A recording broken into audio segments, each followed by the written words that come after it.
that they don't have a place in this country and that the only way to get through it is violence. It's picked up. People aren't born this way.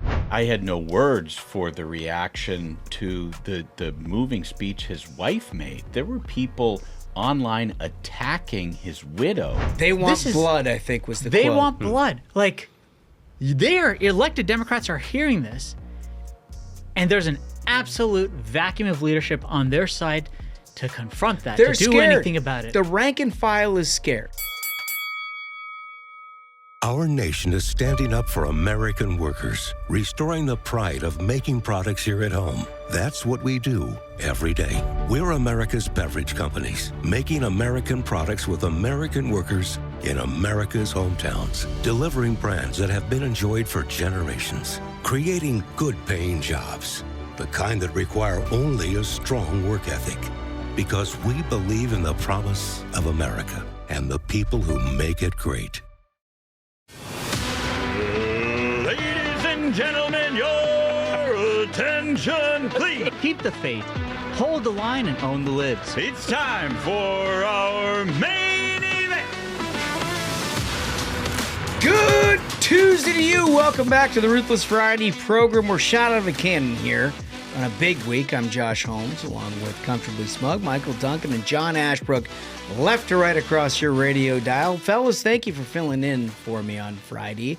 Very important show. Well done. Yeah, I mean, and the whole gang is back together. We've got a lot of great stuff to talk about. We have a great guest. We do have a great Huge guest.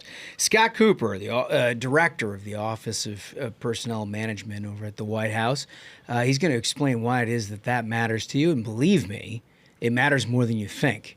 That is a title that sounds like HR-y, doesn't it? Yeah. It's there's elements of that for sure, but it's how you don't essentially employ a bunch of people to push paper from one side or another and get like government pensions and drain taxpayer dollars to the point where you're $36 trillion in debt, basically. And it turns out when you put somebody who's been in charge of the most innovative companies and funds and things over the years in charge of something like that, well, they have some innovative ideas. And this is one of those guys. Great interview. Yeah, he's got great news to share with us. When I heard it, I was like, wow. I know. Actually, some really, really impressive stuff. So look forward to that here coming up shortly. I think one of the things we wanted to get to off the top, I think the collective nature of the conservative movement has moved from sadness, to anger and justice. And we're tracking with all of that. And I think you've heard the last two episodes that we've done of the Ruthless Variety program in the wake of the assassination of Charlie Kirk, and probably had similar conversations at your own dinner table that we were having here live on air. We're going to continue in one form. And that is an observation that we have made by being involved in this line of work for 20 plus years and, you know, staying pretty well in touch with everybody across the middle of the country. And thank you for millions of people who like and subscribe to the Ruthless Variety program and listen to us, because we get your input and your thoughts on all of this, which helps form our views, in addition to just being a part of the process and seeing this country go through a whole bunch of difficult times that we've had a variety of roles behind over the years. And the one thing that really stands out to us at this point is that, you know, look, every conservative podcast in America is going to talk to you a lot about like all the left-wing reaction to this. And we're not immune to it. I mean, look, we see all this stuff. We're outraged by it. We can't believe that there are any humans in America that call themselves Americans who draw breath, that could have any other reaction other than sadness for a father who was murdered, a 3 and a 1-year-old, a grieving wife and family, and not only that, but what he meant to the movement. So when you see any reaction other than that, it's there's like a dysphoria. It's jarring. It's jarring because we, and I mean this like pretty loosely within the conservative movement, anybody sort of center right and beyond, there's a human component that just takes over your initial reaction. You heard the episode we did last Thursday when we first learned. I mean, it was 10 minutes after we first learned of the news that we taped it, and that was just our reaction. We threw the show sheet out and we just gave it to you.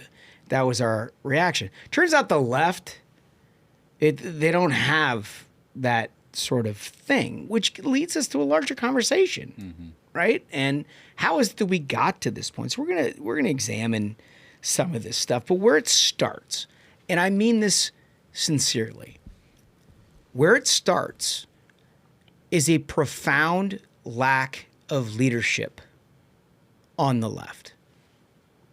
It doesn't matter how we got to where we are.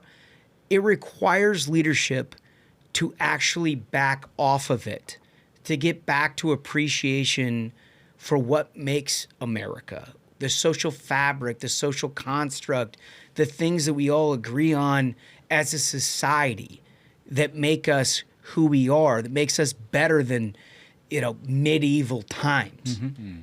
And a superpower, which is what we are. And thank God, like President Trump has reminded us in some ways that we are actually that. We are a leader of the free world. And the only way that we can be dethroned in any meaningful way is either ignoring it or allowing destruction from within, which we're not there. So I understand. I don't want to be hyperbolic about it. We're not destroying it. But there's a not insignificant portion of the population that doesn't agree on the basics, right? I mean, there was a poll that said 24% of liberals believe it's okay to be happy about the death of a political opponent. 24%. It's nearly a quarter of liberals in this country who think that it's okay to root on something like that. You saw this in the aftermath of the Luigi Mangione assassinate when he was assassinating the CEO of what was it? The healthcare company. Yeah. And it was jarring. And at that time, it was like, well, it feels really one-off in many ways. So, to me, as I've been trying to, get a grasp on this situation, I've felt like it's kind of been an escalation of a year ago we saw multiple assassination attempts on Donald Trump, right? And it was like, my God, the horror of this. And then you're like, well, the Dems are like, we hate Trump. That's where this energy comes from. Then it goes down. Now you saw a CEO get murdered. The guy's got a family. And you saw the left be like, yeah, that's okay. And you're like, well, maybe because they're just like communists and they hate CEOs. And then you saw this, and this is why I got the text from my friends back home. Normal Americans saw a lot of folks online, a lot of people who are teachers, doctors, every day, they thought everyday Americans cheering on the death of a guy just like us, a normal dude, a guy who's got a family, guy who was just, I mean, his belief system was essentially what everyone's grandparents and dads here believe in. Just guy who believes in faith and loves the country. And it was jarring for my friends, and I think for all the normal people in this country to be like, wait, what? Why are there are people cheering this on? That was jarring. The escalation has gotten to the point where, 24% say, yes, cheer on the death of people who disagree with me? And that's sort of the thing, and you alluded to it earlier, Holmes, with sort of this social contract. And I think that is the thing right now, not just in the conservative movement, but broadly in the United States, that's sort of reverberating now, is that psychological impact to seeing a bunch of people that friends from high school.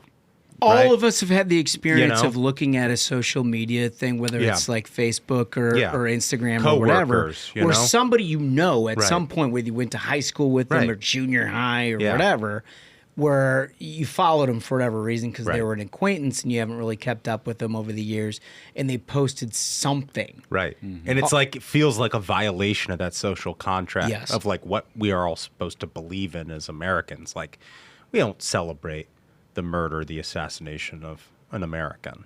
Like I thought we were all Typically. on the First Amendment Right. bus.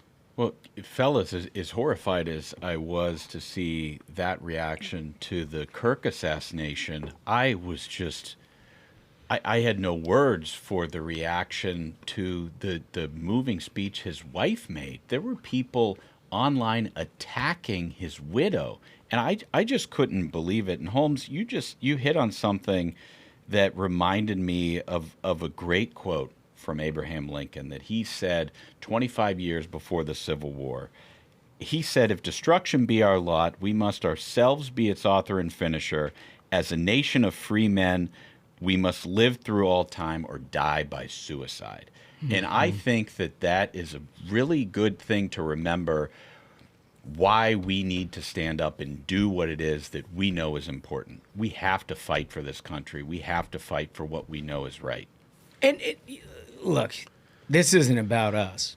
It's obviously about the conservative movement. It's about this country. It's about Charlie. It's about his family. It's about all of those components to it. It's a rough time to be in this line of work, if Yeah. I'm being honest. Okay, can I have a little bit of a confession here? Yeah. Because like I was there and like we went and got lunch on Friday, and it was like, you know, I'm not like proud of this reaction to it, and of course my first thing, you know, that I was thinking about was Charlie, and then his wife and those poor kids, and we did 2 episodes about it, and it's like, man, this is just heavy. Yeah. And it's like sort of like I didn't sign up for this sort of thing. Yeah. And for everybody listening or watching this who wasn't like back OGs or haven't been, you know, watching and listening the whole time, like we have day jobs, we've got other careers, and we've done other things. We did this because Yeah, we have fun. went to the mountaintop Yeah. on the political consulting side, Right. and decided to do this because we enjoyed doing it. Right. And so like at some point, like when you are, you know, over the weekend and thinking about this, you're like, did I really sign up for this sort of thing? Right. Yep. And I was kind of ashamed of that. Yeah, Honestly, totally, dude. Totally open kimono. Yeah, like, this I was is sort of I was ashamed that I had that reaction. Yeah. And then I spent the whole weekend. My wife was out of town on a bachelorette party, and I kind of had a lot of time to think. But like then I also had the distraction of taking care of my kids and everything. And then I saw the light through that, because I got to like get off social media for the weekend and sort of think about what matters. And then I thought to myself, like, maybe a better reaction to that is do more and be better and recommit yourself to make the show more and better. Yeah. And if everybody out there in the conservative movement thought, you know, in a way of how they could do that, like that's a positive thing that everyone could do for the movement, not just us, but like all the people that were inspired by Charlie, all Double these down. young kids, all the other people in our line of work, for everybody from Megyn Kelly to Guy Benson to Mary Catherine Ham to all of these people. If we just maybe just worked a little harder and did a little bit more, like that's a positive thing to come out of this. You know? No, I think that's dude, it's very, very well said, That is because really it is, and at Smug, you alluded to this too. It's when you're seeing, particularly the Democrats, although there are some Republicans who had this reaction too, when it's like, well, I vigorously oppose political violence, and we ought to, and it's like, you know, look, it's hard to not personalize that in some ways Right. when you're in a public forum where we're trying to contextualize this for millions of people on a day-to-day basis. When somebody's like giving you the talking point, doesn't feel great. No. It doesn't feel great. I mean, that was your reaction. You're like, no. Yeah. We're not going to do the That's thing. the Nobody thing. should politicize this. Yeah. Da, da, da. I mean, this weekend I had an almost visceral reaction when I saw you had elected officials, especially, listen, primarily I hope a lot of elected Republicans hear this. I know many listen to our show. Please take this information deeply. I do not want to hear anyone talk about political violence or both sides. That's not It's not what this is. That's not what this is. Conservatives are looking to, when we bring up that there's a lack of leadership on the Dem side that has allowed this, we need to see leadership from our side on how you're going to keep us safe and keep this from happening again. I know all you gents had the same horrible conversations I had of what's your life insurance coverage look like? What are we doing to make sure we're safe, our homes are secure, our families are secure? And then if I see an elected Republican go on a Sunday show and be like, this is political violence on both sides and we need to tone... No, it doesn't do the trick. That doesn't feel great. It doesn't do the trick because there's a larger societal fabric conversation that we need to have that we're going to get to right after this.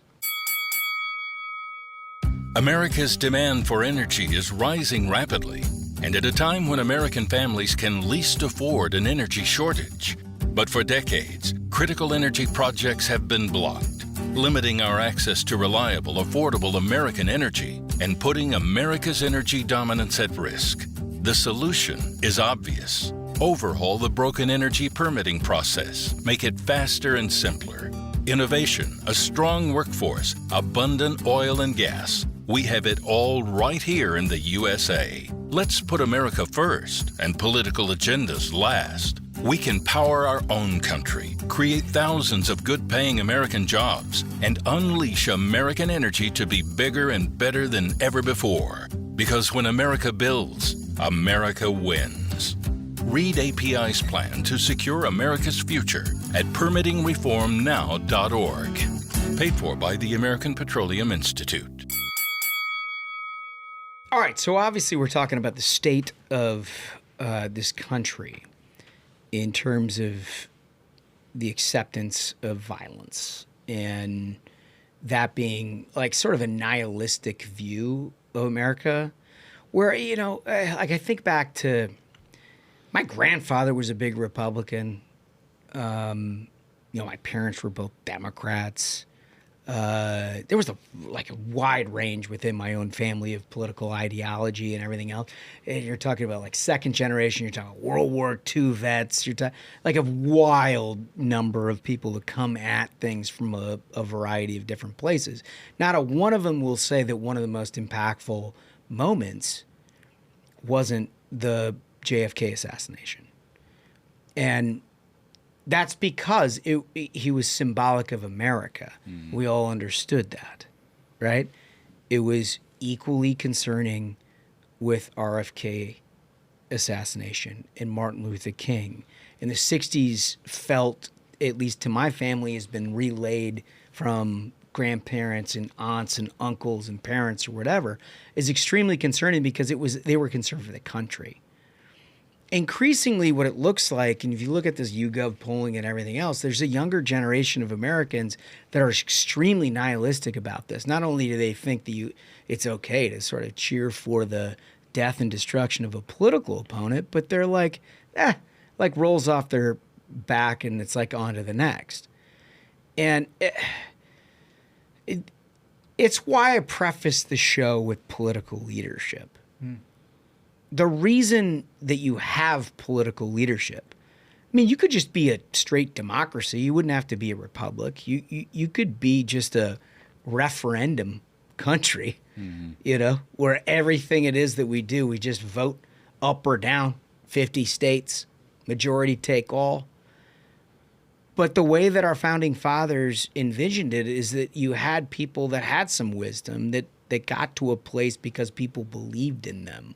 And their colleagues then believed in them, that they could lead us to a better direction. It has worked pretty goddamn well. It has. And we have seen our country through an incredible amount of desperate times as a result. We are now in a situation where there's a Democratic Party for the last 8 years that has been absolutely rudderless and absolutely leaderless. And the biggest challenge that they have is not what can we lead our country to? How can we make the next generation better than the last? Than it is protecting the power that it is that we have and not being thrown out of office by the darkest corners of our own political constituency. You hear him talk about it as the Michigan problem, which of course is just anti-Semitism.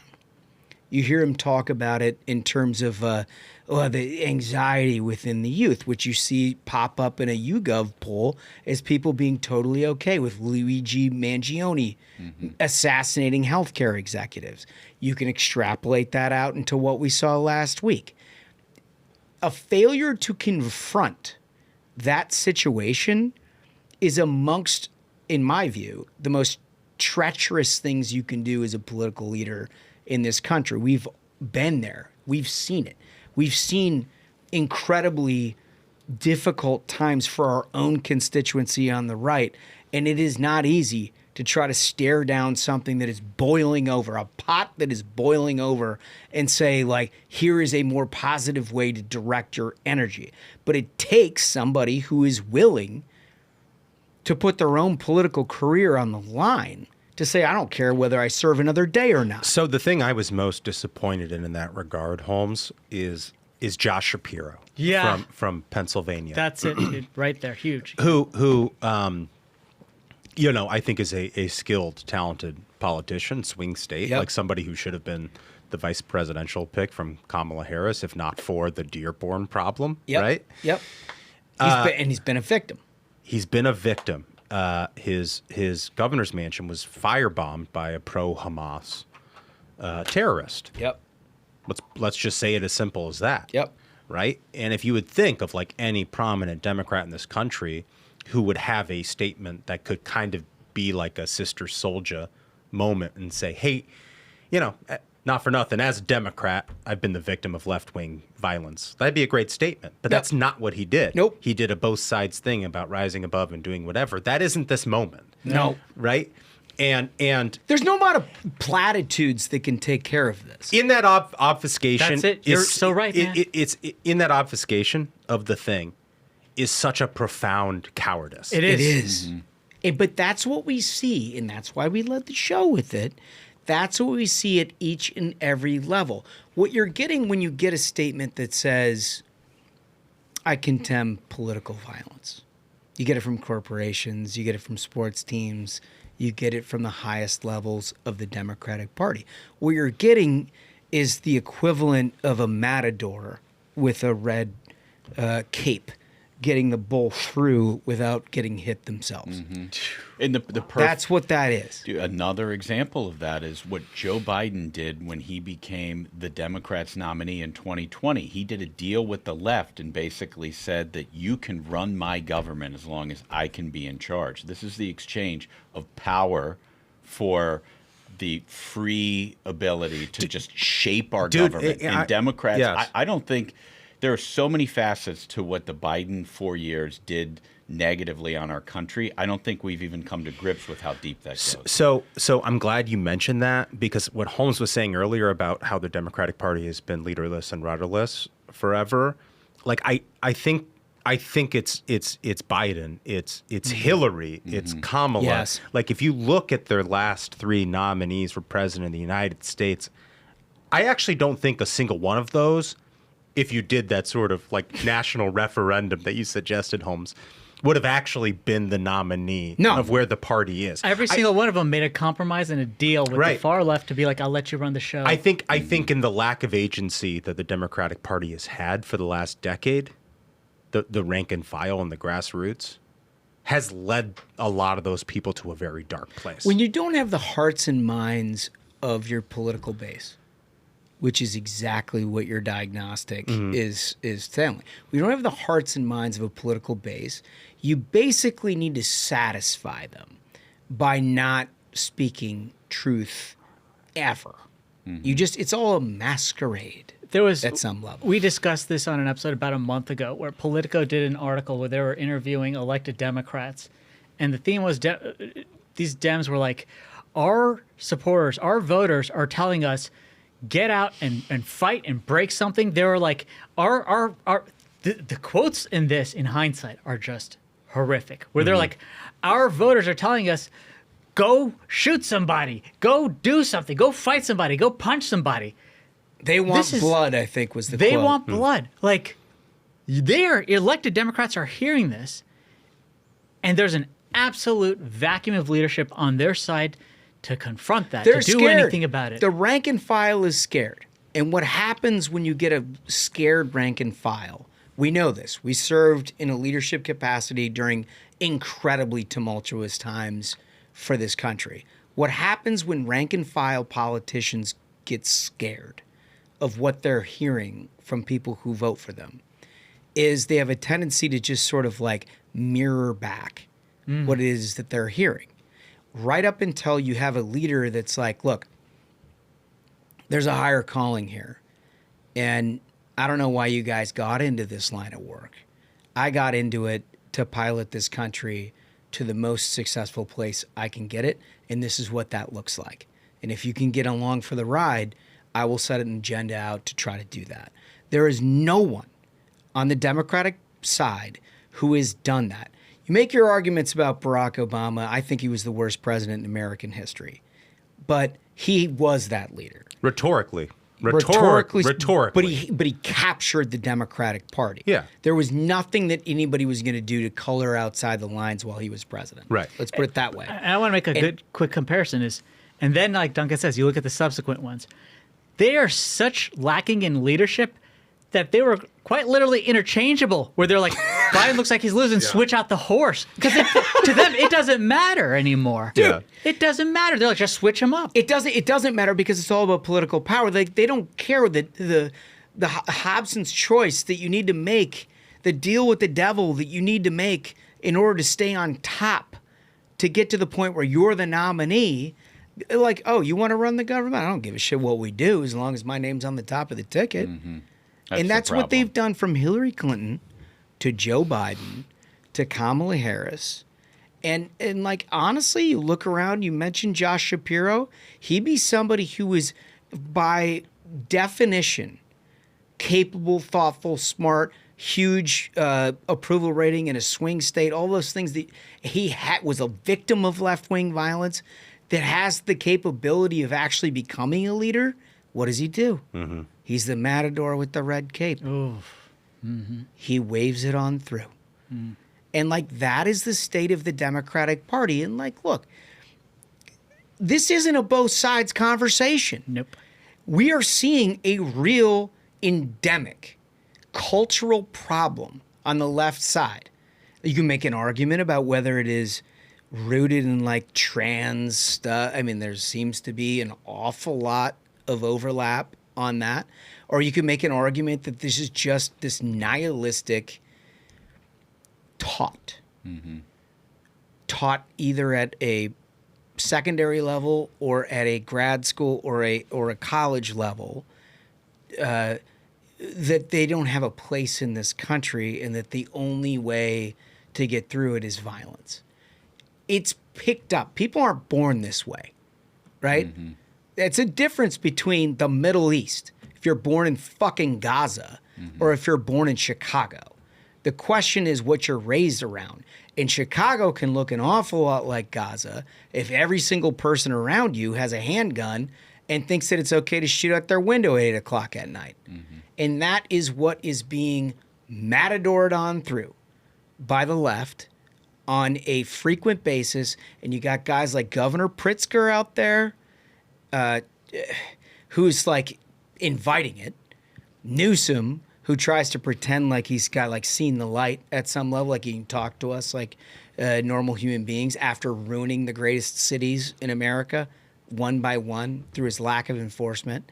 Or you have people like Chuck Schumer or Hakeem Jeffries who are not interested in any part of making this country a little bit better off for the people who live here, but are more important to make sure that they have their name on the door and a place that says majority leader or minority leader. Mm-hmm. And that is simply what we have right now on the leadership of the Democratic Party. It's called cowardice. That's it. Plain and simple. That's it. Cowardice. That's it. And it's coming through and through. It like, we're going to keep covering this. I understand that that's not a lot of yucks, but it is. You ought to know it. Because there's a lot of people who are like, you know, they don't know what to do. And I think the difference, you don't see conservatives out rioting. You don't see conservatives out like, an eye for an eye. You know why? Because we like this country. Yep. Because we have a commitment to this country. Because we think this is the greatest place it is the shining city on the hill, and we know that. We know that. We're all in this together. And if our generation doesn't ensure that we get that social fabric back together to lead the free world, God help us. Mm-hmm. What are you going to go? Putin? Xi? That's your alternatives. I mean, God, it's not going to be Macron. It's not going to be, anywhere in Europe. Look what happened to them. They're like desecrating their own backyard. Like, we are it. And until you realize that we are all in this together, you can disagree as much as you want. I mean, that's the beauty of what it is that we do. We have a podcast right now where like 50% of this country, we find what we say is abhorrent. That's terrific. I love that. You can listen or you don't have to listen. You can listen just to get ideas on how to combat us from a rhetorical standpoint. But that's what the First Amendment is. That is what our founding fathers envisioned. And it has worked pretty damn well. Mm-hmm. If you give that up to try to create chaos in a nihilistic society that doesn't give a shit about your neighbor, regardless of what it is that they believe in, you've given up America altogether. And like, that's my takeaway. Yeah, that's the cost these elected Democrats and their leadership are willing to pay. It's true. Mm-hmm. It's true. And until I see some evidence, anyone, I'll have you on. Like, you can come sit with us. If you're willing to stand up and say, you know what, we do have a problem. Someone in our party needs to speak to the younger progressive liberals who've been indoctrinated by college professors to believe that the only way to get out of this is to shoot your way out. I'll have the most warm interview you've ever had right here on the Ruthless Variety program. It doesn't exist.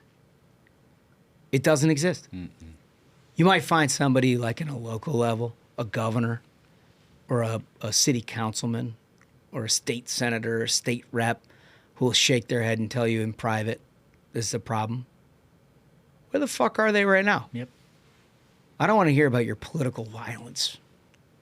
I don't want to hear that because it's a Bothsidesism, and that's not what's happening right now. It's just not. No, that's right. So anyway, that's what we're going to do. When we come back, we're going to give you just a little tease on what we're dealing with this government shutdown. It is what it is, but we're going to get to it right after this. Only 58% of Americans today say they're proud to be American, the lowest number ever recorded. That's not just sad, it is very dangerous, because if we forget what makes America special, we risk losing it. That's why Americans for Prosperity is launching the One Small Step campaign, a bold nationwide initiative to reconnect Americans with our founding principles that sparked unparalleled innovation and prosperity. It's not just a celebration, it's a call to action. Through the 250,000 Steps for Freedom Challenge, AFP is partnering with the grassroots in all 50 states to take meaningful steps that defend freedom and advance opportunity. Call your representative, attend a local event, knock on a door, talk to your neighbors.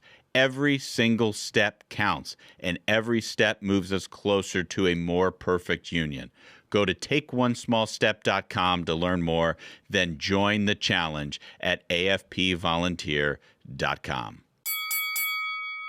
Okay, so what has happened perennially in the 20 years that I've been doing this is it's a government shutdown. What are they going to do? Are the Democrats and the Republicans going to agree on a funding deal?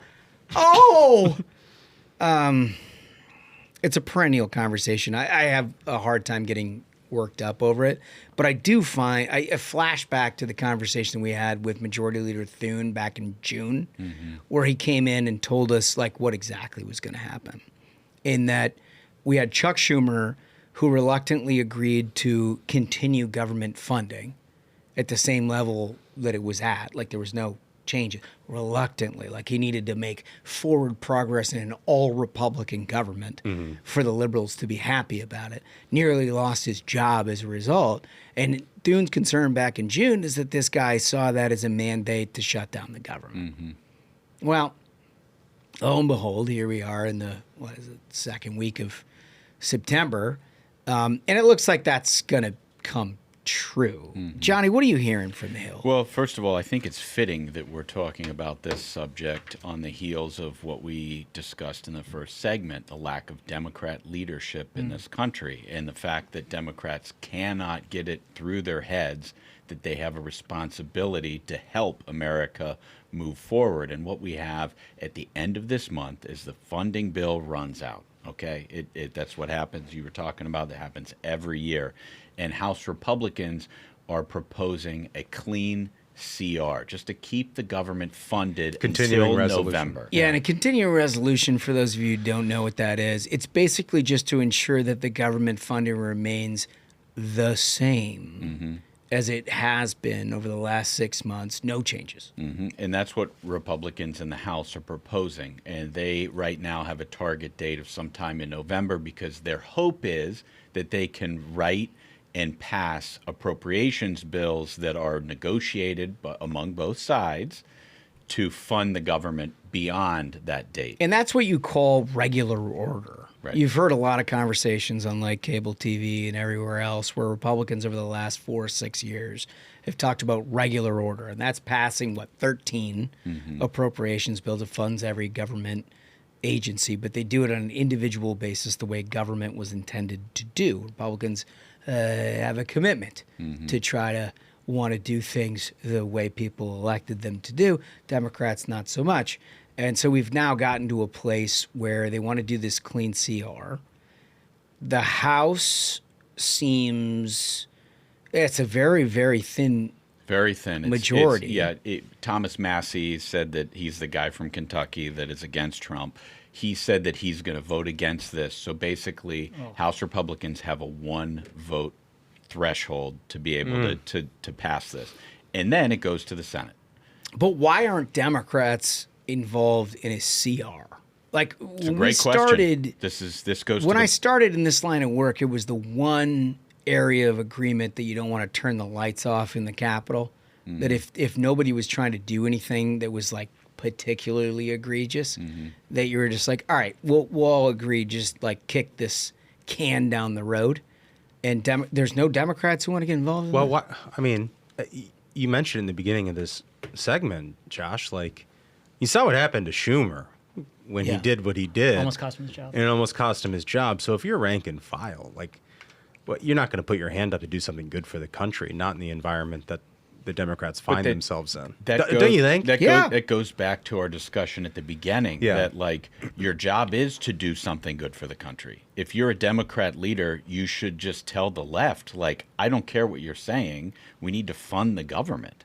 And what I find completely outrageous is there are these Democrats in the House who represent moderate districts who are going to be up for re-election next year who are saying they're not going to vote to fund the government. Okay, can I say for something? no good reason. I mean, it's just like completely ridiculous. Can I say something? Maybe this is controversial. I don't know. And I don't want a government shutdown. And historically, Republicans, especially, if we're in power, we sort of get the blame for this sort of thing because of the echo chamber of mainstream media and everything like that. And people out there in the country who don't pay attention to the ins and outs of this sort of thing are like, who are the people in charge? They're to blame. Get that 100%. I just think Donald Trump 2.0 in this second term is, and he always has been a master of messaging.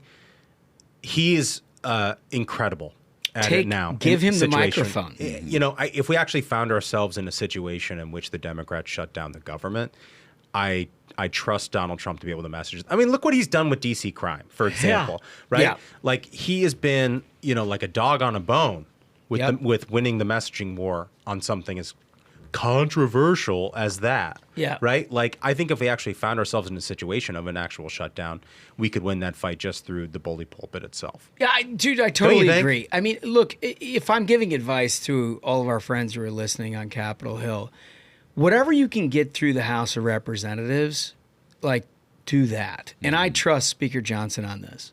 He knows what you can get through. And if there's, like, look, the Thomas Masseys, don't get me started on that situation. You're on the team or you're done. When you're a legislator, you're a team player. You're not a king.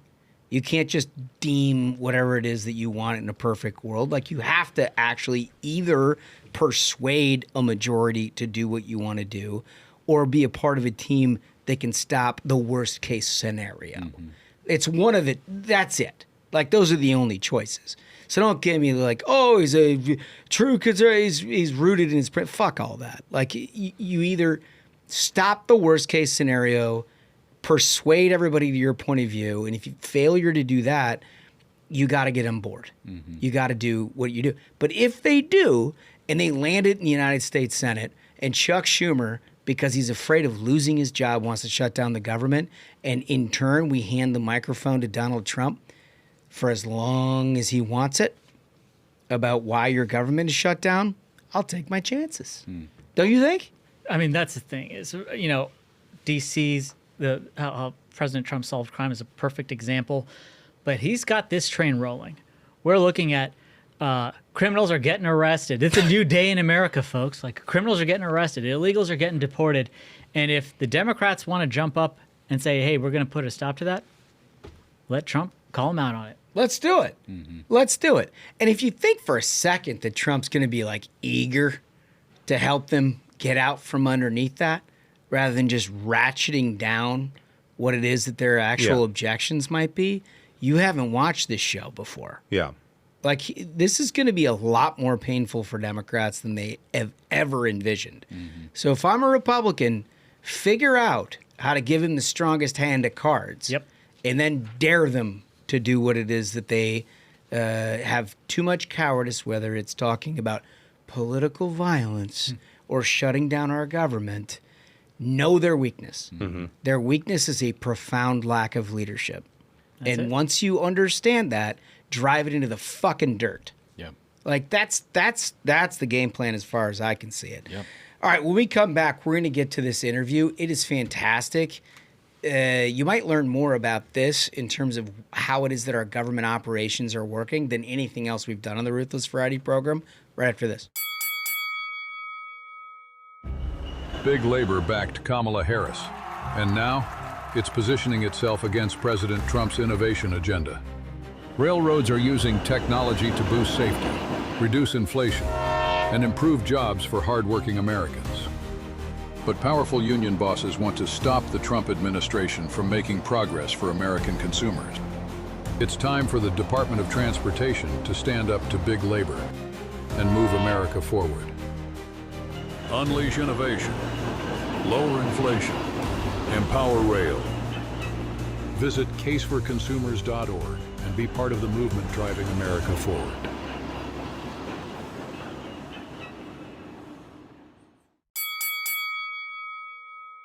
All right, I want to welcome to the program a very interesting guy. He's the director of the Office of Personal Management, which he's going to explain a little bit. Scott Kupor, fascinating not just for your role, but your whole life and everything that we'll get into.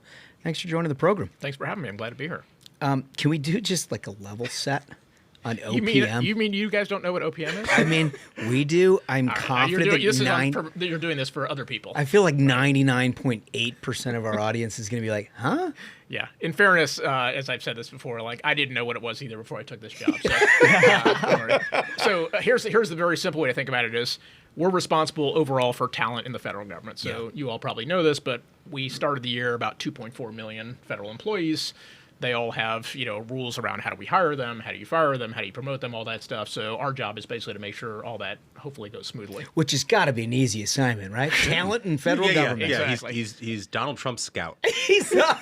It's not exactly like going to the 5-star recruits in the McDonald's All-American game, right? I mean, like, you rolled in, you got a huge bureaucracy. Yeah. Obviously, the efforts of Doge and everything else went into that. We're going to get into all of that. Yeah. But I want to know a little bit about your background, how you got into this, like, where are you from? Yeah, sure. I'm happy to give you a quick 30 seconds. So I grew up in Houston. And I still have family there. I went out west to school and stayed out there, met my wife there. My background is I went to law school. I thought to be a lawyer about halfway through. I decided not to. Yeah, I did the same thing. Did you? Okay. Yeah. Well, I come from one of those families where if you're not a lawyer or a doctor or an accountant, basically Yeah. you don't have a job. Yeah. And so for the last... Well, and Smug can identify with that. I mean, it's just like... They still hope I'll be a doctor someday. Exactly. Right, yeah. Plus, they spelled his name with a K, and so That's you right, can understand exactly, with a right. doctor So yeah, and we've lawyer. we've got some affinity here. But yeah, so I'm still trying to convince my parents that I actually work for a living. Yeah. But then I got involved in tech, and so some of the people that I've worked with. Yeah. I work with guys like Mark Andreessen and Ben Horowitz for 25 years now. They started a company, and I was lucky enough to join them back in 1999. Amazing. And then we sold that company eventually to Hewlett Packard, and in 2009, we started what's now Andreessen Horowitz, and it was a small little $300 million fund when we Amazing. started. We're now managing $46 billion, and it's just been an amazing ride. I love how you said small and then said 300 million.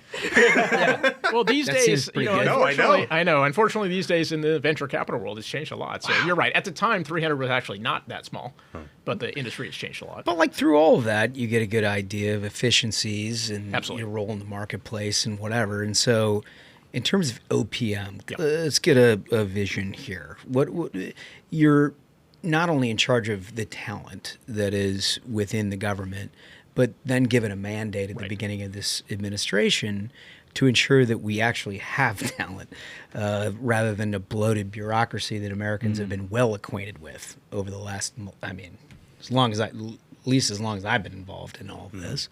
And so you got to look at that and tell me what those first sort of observations are. Yeah, so I think the simple way to think about it is we're trying to kind of do two things simultaneously.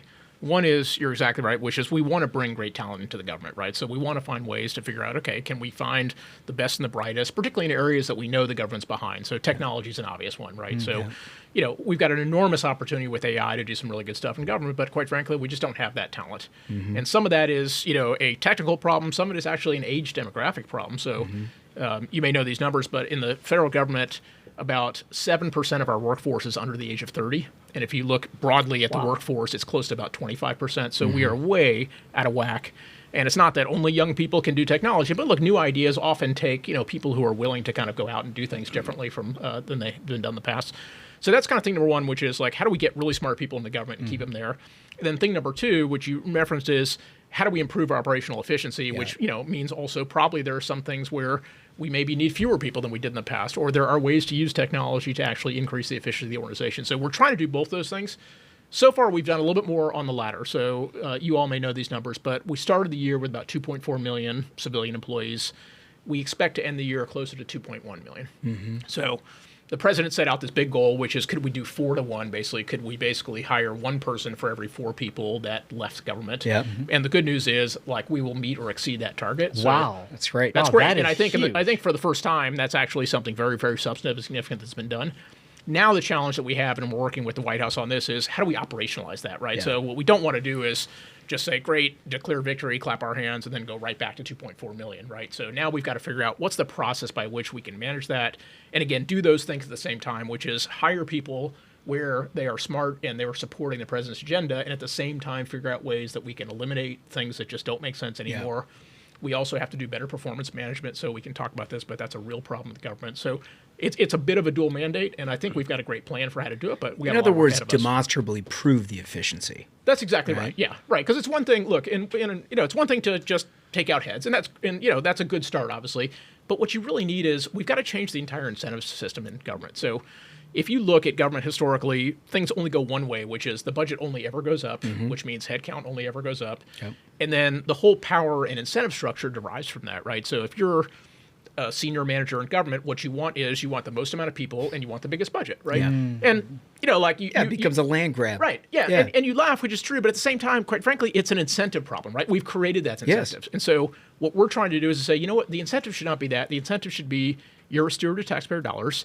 What are you doing every day to increase the efficiency of your organization? And then let's reward that behavior. So I'd much rather pay, a lot more money and promote somebody who actually has a smaller organization because they can deliver 10x what someone else can It's do. the old ROI. That's right? exactly I mean, right, that's right. what you should be measuring on. Right, that's what we're trying to figure out. based right? on how Yeah. big. No, and everyone, and again, as you can imagine, look, everyone on the other side says, look, this is not private industry, right? This is crazy. This is some venture capital guy coming from the private sector doing this. But it's just basic common sense, right? I'm not saying, the objective is to maximize profit. We're not trying to maximize profit, but the objective is, look, every time we spend a dollar, that's someone else's dollar. It's yours and mine and everyone else's. There you go, Scott. Are we spending it in a way that makes sense? And if we're not, then let's actually ask that question and do something differently. So it's pretty much common sense, but it's just the whole incentive structure has to change because every other incentive is just keep growing every year and never actually, take something off the plate that we've been doing for 20 years, even if it doesn't make sense. Great point. Smug? So when I get interviews, this is a big get for folks. I like to reach out to a lot of smart people and see what insight they could offer, what's a good question to ask you. And the first thing I heard from a very smart individual is he's by far the sharpest and most competent person ever in that job, which is a huge compliment. Thank you.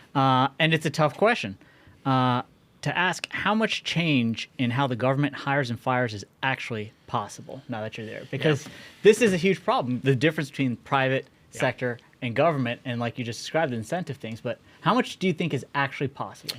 So let me give you a couple answers to that. So I think one side of the equation is definitely easier than the other, which is I think the hiring side is easier than the firing side, unfortunately, just to be totally transparent, right? So well acquainted. Right.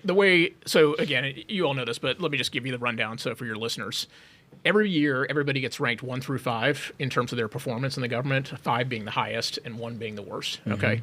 If you look at the numbers, about 70% of the people get ranked a 4 or a 5, so at the very, very top of their class, and 0.3% get ranked a 1 or a 2. Okay? It's a self-sustaining mechanism.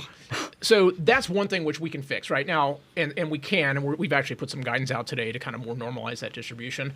But if you think about the firing side, the problem is just that it's really hard, quite frankly, to fire people. And I don't mean to be cavalier about it, but it's just, look, if people aren't performing, even if they're getting lower ranks, it takes a long time. There's an enormous amount of appeals process. Yep. In the perfect world, if you could snap your fingers, you would say, look, everybody should be an at-will employee, just like all of us are in our normal jobs in the private sector.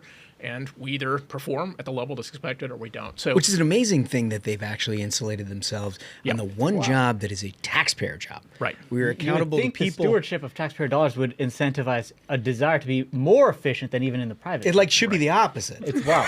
I know.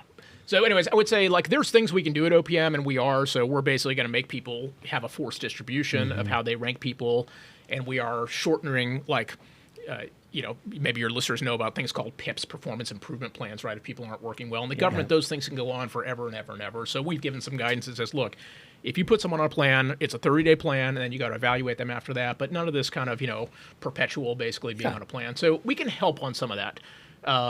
I would say the hiring side, I think we can help a lot more, right? So we've changed, we've introduced something called the merit hiring plan. And again, this will blow your mind. It blew my mind when I got there. But we hire people into jobs based on their own self-assessment of their skills. No kidding. As opposed to actually assessing their skills. Again, I mean, so literally, you can apply to a software engineering job. And if you say, I have all these skills, we don't actually give you a coding test, right, to determine if you have those skills. Now, we are changing that, and so now we put out some guidance which says, okay, as part of merit hiring, you actually have to assess people with some functional skill test to determine whether they're qualified for the job. It's like when you get the standard rote, what's your greatest skill, what's your greatest deficit, and you're like, well, I just tried too hard. Yeah. Exactly. I just tried too hard, and they're like, you know what, that's a go-getter. Hire that guy. Hire that guy. We want that guy. I want somebody like that. So those are things I would say in all seriousness, those are things I think we can affect a lot. So the short answer to that question is, look, I think we will do a much better job on performance management, and that'll help. And then I think we can do an even greater job on changing the nature by how we bring in people, changing the evaluation of people.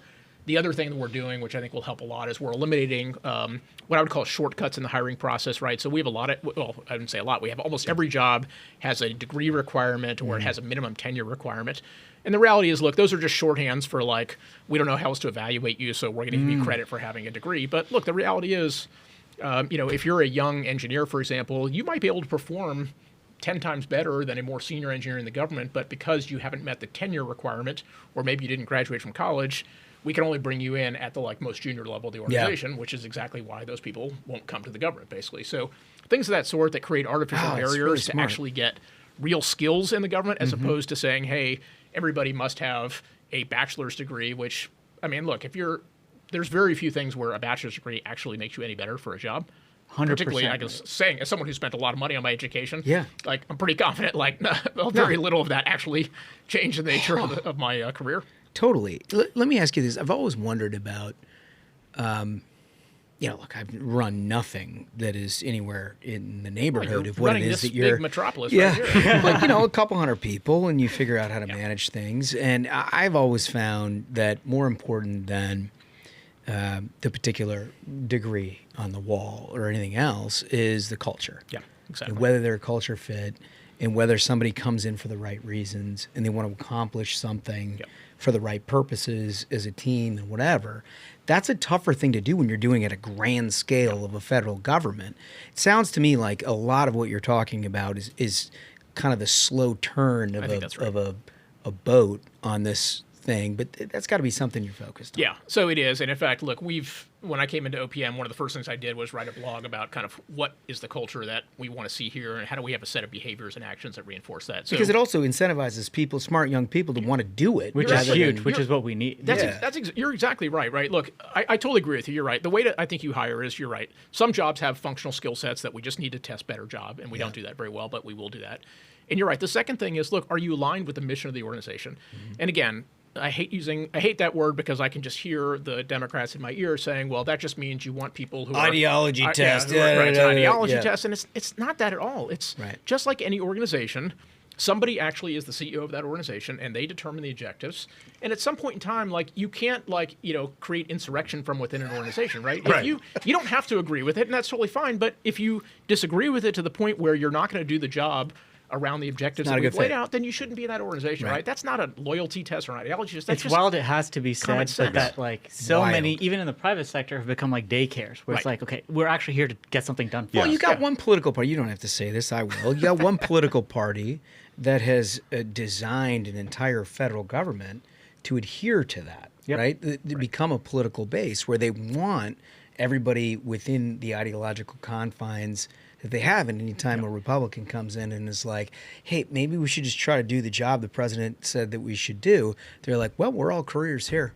What are you going to do about it? Yeah. And that is the modern day bureaucracy. I think that's right. Which folks like you have tried to figure out. I think that's right. I mean, look, the reality is, you're exactly right, which is, look, these careers will all outlast people like me, right? And so there's always this little bit of tension and this is quite frankly what's exciting to me about the job and what I really like is, can I find the people in the organization who actually do want to embrace change and align them, with our goals and get them to kind of from achieve within stuff. Create something, right? Yeah, get a different incentive structure. Exactly, right. Look, it's no different from any other organization. Like, you can only, a leader's only as good as their ability to kind of tell a story and get people to follow them in that journey, right? And so this is on a bigger scale, but we got to do the same things. We got to tell people the compelling reason about why we're doing what we're doing, why we think these policies are important. And then, we have to actually go execute on them. But, you're totally right, which is none of these things are ideological tests or, kind of loyalty tests. They're just like plain common sense. Right. So, can I go back to something real quick? You were talking earlier about incentivizing people in leadership roles in some of these places to find efficiencies, right? Like not to be like, we got a surplus, we got to spend the surplus so we get the budget to go up the next year, right? Like brass tacks, like how do you incentivize something like that in a government organization? Is it like, you get 10% of what you save back as a bonus? Like what's the actual structure that how we get people who are some of those careers who might be incentivized in that way to be like, well, something's going to happen for me in my career if I find an efficiency here for this largesse of the bureaucracy. Like what does that look like? So I think there's a couple ways to do it. One is just at the most basic level, when you set objectives for people, you have to create efficiency as an objective, right? And so, like, we've done that inside of OPM. So if you look, again, at our cultural values, one of the things we say is OPM stands for other people's money, right? And, again, I'm trying to kind of get people focused on this idea that, look, these are not our dollars we're spending, right? Yeah. So number one is, like, literally at the micro level of what are your objectives as, employee number 5,000 in the government for this year? Well, one of them is, like, you need to demonstrate that you're constantly thinking about what can you do to increase the relative efficiency of your organization. So that's thing number one. Two is exactly what you mentioned. We are doing something in government, we call it gain sharing is how they call it. But the basic idea, we're running a program right now in OPM where we've told people, if you identify new opportunities, we'll give you up to, I think we said 5% or 10% at a cap of like $10,000. And like somebody came to us the other day with a program where we had a contract for like more than $500,000 that was just a total waste. No one was using it. And they're like, this is great. And we're like, great. We literally handed the person a $10,000 That's check. awesome. That's awesome. And you save $490. Exactly. Awesome. I sent an email out on this morning, and I was like, that's great, right? So as That's a the most manager, optimistic thing I've heard in No, my I career. As people who are very cynical about government, Oh, I hear you. I that get is it, right? amazing.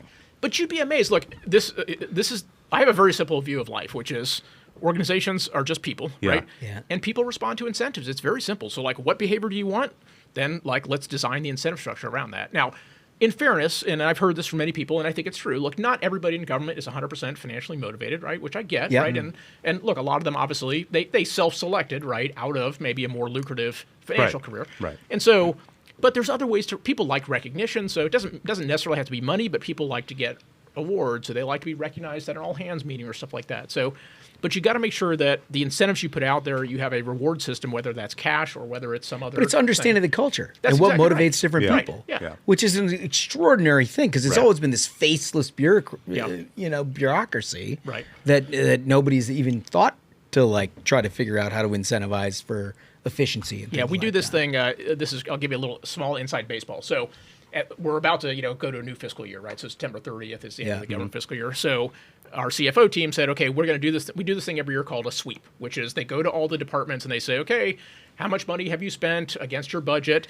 And they aggregate it all up. And then what I've been told in the past is then there's this mad rush, right, of every organization's like, oh my gosh, I got to spend that money in the next, 2 My weeks. God. Wild. So instead, what I said is this year, what we're going to do is we're going to do a sweep, and then I'm going to get the money, and I'm going to either figure out, do we just give it all back to Treasury because it's, we didn't spend it, or are there certain areas that like might enhance efficiency that we ought to go spend a little bit more money on, like, if we can build some cool AI tool, for example, and use some unappropriated dollars from this year to do that. So, but it's just it was just a totally different story, right? Everyone else's incentive is like better rush out right now and spend that money, otherwise they worry that it disappears and now their budget for next year. If you don't spend that money, Democrats are going to be so mad. Oh my God. I mean, we should get word out about that bounty system where it's like, can you discover a large inefficiency? Yes, Here's a dude. check. I just see an image in my mind of these career bureaucrats turning into like Grover Norquist overnight. Like, I didn't know. I'm a fiscal conservative. Who Well, knew? I mean, look, Exactly. I think you talked about this like last week, but there are a number of things that you have found Yeah. that anybody with sort of I would say 2 eyes and 2 ears would look at and say, well, that doesn't make sense. Like, give us a little highlight What are the reel. worst scary Yeah. stories? Yeah, like what's the style? Give us a little flavor. So I'll give you one that's small dollars, but I think is meaningful. So there's something called the Charitable Combined Federal Campaign, CFC is what it stands for. Okay. This was a program started in 1961 by Kennedy and then re-upped in 1981 by Reagan. And the idea was we hire people and then we hire contractors and they go around every year. Actually, the season is just about to start now. And they ask federal employees, do you want to make donations to charities? And we'll basically take it out of your paycheck, basically, okay? So great concept, right? Which, look, I'm a huge charity guy. I was on the board of St. Jude before I, was forced to step down. So when I hold came on, I here. want to get conceptually. You hire somebody with a contract that goes back to your employees to then And solicit their dollars. exactly. They come in Okay. and they go to every department. They put up posters and they send out emails. They basically do a promotional campaign. Sure. Okay. Yeah. Great idea in the pre-1981 era where we didn't have the thing called the internet, right? Where you could actually go online and make a donation. hilarious. Right. Yeah. So again, it made a lot of sense to do these aggregations. And at one peak, it raised about $290 million on an annual basis. Okay. Literally like 30 years ago. Since then, basically, it's just been on a steady march down. So last year, we did the program. This was before I got there. We raised about $68 million, okay? So, again, across 2.4 million people, I don't want to, sneeze at $68 million, but it's a pretty small number, right? Yeah. It cost us over $22 million to raise Get $68 outta million, here. okay? Now, That's insane. that means 33 cents of every dollar that those employees gave did not make it to the charity that they wanted it to go to. They went to the person who put Instead, up it the went to posters? the guy who's putting up the posters, right? Yes, exactly. Now, and I got to tell you, like, Heck okay, of a so burn rate. small dollars, right? And so this is the refrain I get from everybody on this stuff is, okay, whatever, you save $22 million, big whoopee, right? And I was like, look, the answer to every problem in government is every amount of savings is too small, so let's not bother trying to Right. save it. It's right? about the message it Yeah, sends. that's exactly right. It's, I wrote about this. Teardrop in the ocean. Yeah. That's right. I wrote about this in one of my blogs. I worked for Ben Horowitz and Mark Andreessen for a long time, and Andy Grove was one of Ben's like favorite managers of the world. He was, he ran Intel, and when Intel was in trouble, He literally like stopped having the cleaners empty the garbage cans every day. He only had them come once a week, and it probably saved like $5 or something. But it was the same idea, which is like, look, I want people to realize like every dollar counts around here, and so when we're struggling as a company, like we're going to cut back on the cleaning crew basically. Yeah. And so it's the same thing. Like $22 million here, $22 million there. It's less about the actual dollars. It's more about, do we change the culture and say, this is not our money. And if we're not spending it in a way that makes sense, like, why are we doing this? It's just kind of silly. How many letters do you get from Democrats about that? So, Great answer. Nobody listens to this podcast, right? Well, I mean, my team member who runs our legislative affairs, literally, I put this blog out on Thursday, and one of the first incoming we got was somebody on the Hill saying, "Where did that $22 million come from? That can't possibly be true," or something. And I was like, we'll handle them, we'll respond to them in the appropriate way. But it's like, every single idea. Everybody loves the idea of saving money in abstract, and then every time you get down to, how are we actually going to save the money, there's always some constituency that's it's the Normandy invasion. Every time you cut $5. Right. I mean, it's incredible. Yeah. So we're going to, look, this is just going to be a series of, like, it's going to be small, steps here and there. Yeah. And then the point is, look, if we can actually change the culture, then at some point you get a big snowball, which is, okay, everyone starts to think every day, how am I spending money? Is it going to the best uses? But look, we're starting from we're literally crawling, basically. Yeah. Like, we've had, 200 plus years of basically just everything always going in one direction. And look, one of the things that I credit, Elon and the whole Doge team is, you were trying to turn around this like $7 trillion oil tanker, basically, and you needed some like shock to the system. And look, there's lots of Monday morning quarterbacking about, could they have done things differently? And of course, like, there's always things people can do differently and better, but you can't, you have to like actually have some shock and awe to make a change of the magnitude that he and the team was trying to make. So, I mean, I give them a lot of credit for that. Right along those lines. Yeah. So it's clear you see the gravity and the size of the behemoth of the bureaucracy that you're dealing with. And, theoretically speaking, you have 4 years to do it. What would you try to get accomplished if you had 12?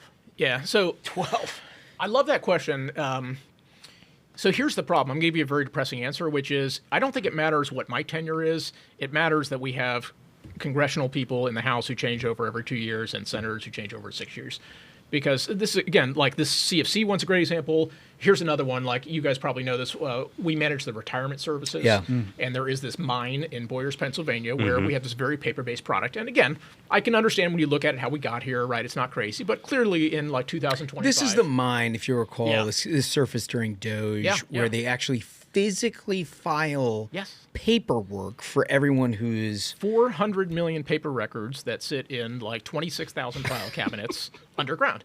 And again, like that, it's mind-boggling, but it's not mind-boggling when you think about it. Okay, look, whatever, 40, 50 years ago when they were starting this thing, of course, like everything was paper. That's the way you did it.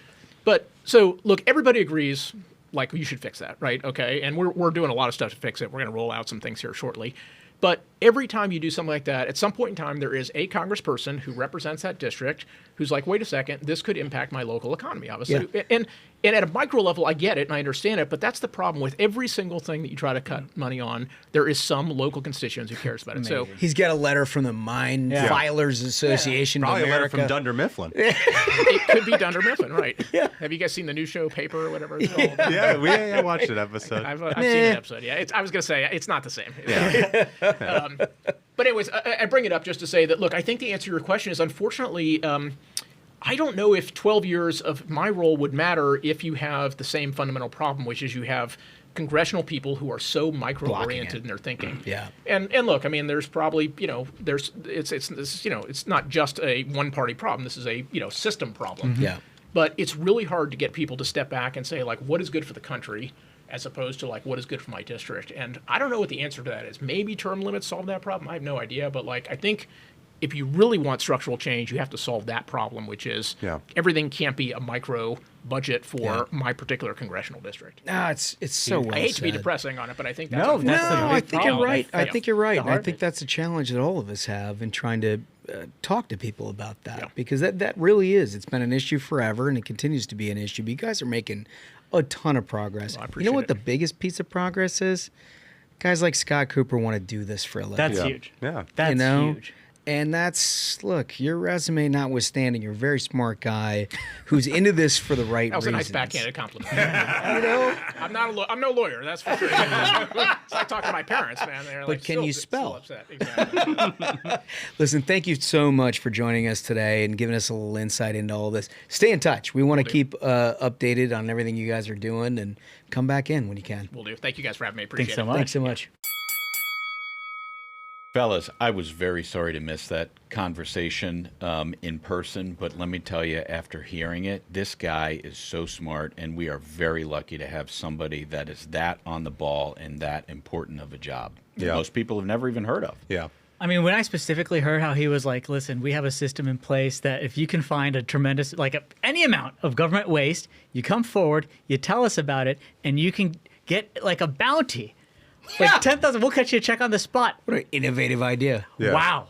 Yeah. Love to hear that. I think the biggest part, and this is where I've been so gratified in the Trump 2.0 universe, is that you have people like Scott Kupor. Yep. That are, I mean, you want to talk about a guy who has no business wanting to do this except for love of country. Right. I mean, this Right. dude he had it made in the shade. Right. You know? It's like I'm working with Mark and Dreesen. We're like, we have billions of dollars in assets, investing in these companies. And you know what? I'm gonna manage a million government bureaucrats. Yeah, and get nothing but hate mail. Yeah. Nothing but hate mail. That is true love of country, dude. Yeah. Oh, it totally is. Yeah. But you see it pop up. Yeah. Like from the secretary level on down. Yeah, dude, it's incredible. It's super incredible. All right, you guys want a little bit of variety? Always. This one caught our eye. From the New York Post, Imax boss parties so hard that his ex-wife can't get a $4.5 million life insurance policy on him. Lawsuit claims. Can I get graphic 5? There it is. Wow. So I saw this and I was like, okay, here's my thinking is like the ex-wife's mad I can't take a policy out on him. She's like, I want this guy to croak. Why can't he just give me some money? Like, this is what we're talking about. Also, Clearly he was dealing with a tough situation. From what I've seen here, I think he must have been in a tough situation. This wife's trying to like run him down, shake him down for even more money. couldn't have been a pretty divorce, by the way, if she's like trying to post-nuptial life insurance him. Yeah, like what is what is life insurance on an ex? Like, it's like Key Man. It's like Key Man insurance. I get. Well, it's kind of like it feels like the beginning of a Dateline episode. You know? Yeah, oh, totally. It's either like a death bet or like his terms of that divorce were so bad that like she can't financially hack it without understanding where the driver of the income is. And so just to get the details in here, it says Richard Gelfand, who has helmed the larger-than-life $1.57 billion movie theater company, that's Imax, since 2009, has used cocaine and engaged in excessive drinking, but at least 2 other insurance companies also refused to move forward with the policy for the 7-year-old. It's like, listen, I mean, the guy, it seems like is single, ready to mingle. Leave the guy alone. You're just trying to be like, how can I shake him down for even more money? We can't insure him because he's rad. There should be some kind of a special clause. I mean, this guy, you want to talk about Can we get a photo of him up again? 5B? Like, those are allegations against him. He seems like a nice Look guy. at him. He seems like an honest, hardworking dude. Yeah. And when you She's trying to squeeze him for even more. This guy's hitting all-you-can-eat wings every Wednesday night. Yeah, but when you say Key Man, he thought of a different kind of application for all. Allegedly. Allegedly. Amazing take. Yeah, he was thinking about Key Man.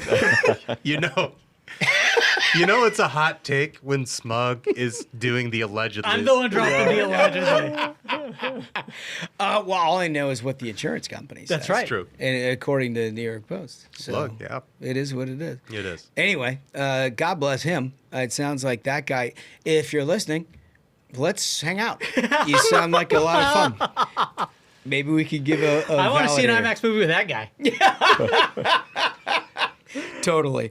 All right. So thanks for tuning in, and thanks for all of you for grappling with what we've all been grappling with over the last week, which has been tough times. But it's time to figure out where we go from here, which is a little bit of what we were talking about today. We're going to continue with that.